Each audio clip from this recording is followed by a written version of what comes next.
And that's what I'm going to share with you today, after I show my most favorite safety video. I hope you'll enjoy it as much as me. It is the mouse safety dance. And I actually love it so much, right, is I don't even have to watch it anymore. If you could turn it up just a little bit. Because here's a mouse with a job to do, a task at hand. Get the cheese!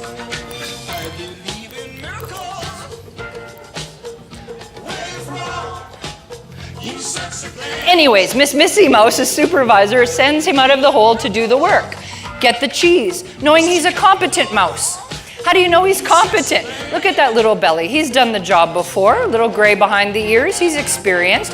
That confidence on approach, right? Look at how he surveys the workplace to be able to identify the hazards, assess the risk. How big is the boo-boo? How likely to happen? And make sure the right controls are in place. He's even wearing his PPE. Can you see it? I didn't say PP. I know he has no pants. I'm talking boots, gloves, right? So he knows the hazards, the risks, the right controls to do the job and do it safe. Ooh, he even took the back injury prevention course out of the warehouse. Look at how he gets down and close to lift to do it safe.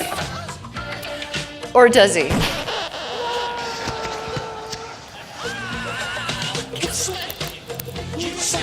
I love that video. I don't know if you can tell that or not.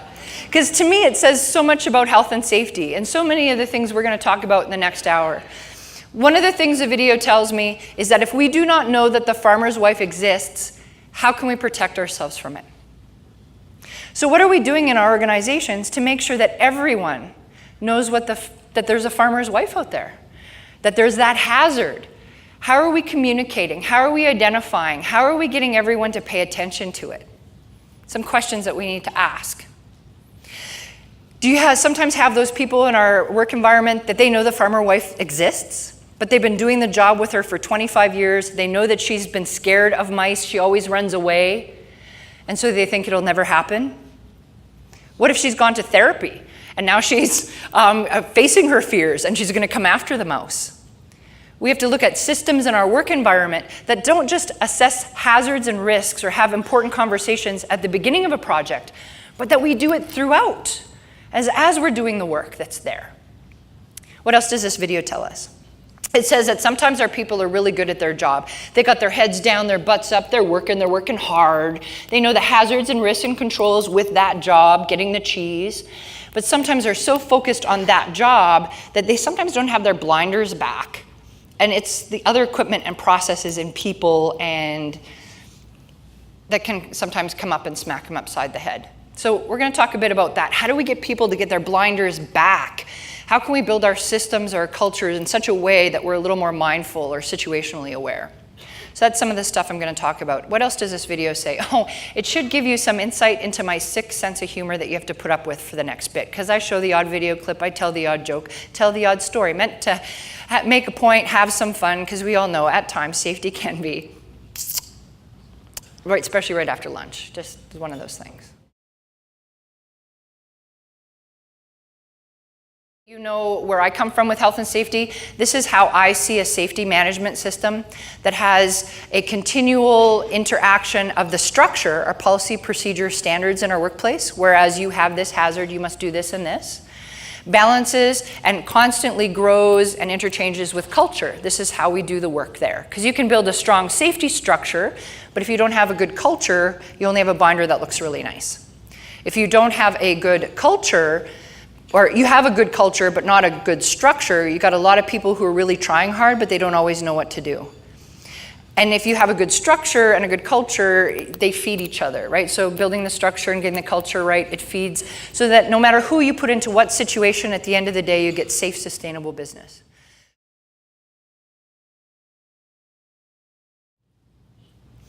What questions should people be asking when they do the tasks? Right? So our safety management system needs to be built in such a way that we get people to ask the questions. How could I get hurt doing this task? What could possibly go wrong when I do this task? What are the hazards? Are they controlled? And not just when they go out and start their day's work, but during the process. Because even if this guy had asked it during the process, would there be a potential difference in the activity that was there? So we need to start to ask the questions. Worldwide, I know there's a lot of debate on whether we should be focused on zero and whether it's achievable or not or any of that kind of stuff. I kind of put that aside. Number one is we somehow have to communicate to our people that safety is important. And one way to say that is that we don't want to harm anyone, and we're going to strive very, very hard to make sure that that doesn't happen. It's so much better to sometimes say we don't want to hurt anybody than we want to reduce our deaths by 25%. And so last year we killed 5 people, so we're only going to kill 2 this year. We can't have those kinds of conversations without looking really bad and morally defunct, right? So we need to find ways to communicate, even if we say our focus is zero, right? About really what we're striving for is that everyone goes home at the end of the day. And how do we need to do that? One, the more we can make safety integrated into how we do our work, the more apt it's going to happen. We actually start to fool people that this is how we just do the work around here, and they don't see safety and production, safety and trucking, safety and logging, safety and OSB production. Because if we see them as separate, that's when they go to the safety meeting in the morning, and then they go, now that the safety stuff's done, now I can actually get to work. It has to be integrated. So if our people are doing their work this way, and then when the safety person comes by, they do it that way, and when they leave, then it's not integrated. Just saying. Everybody should be doing one time during their day a what if. Take 2 seconds, 2 minutes, 2 steps back and saying, if anything was going to go wrong, what would it be?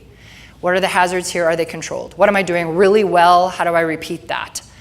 And that we have those conversations with ourselves and with other people in our work areas, and it's amazing how that can make a difference.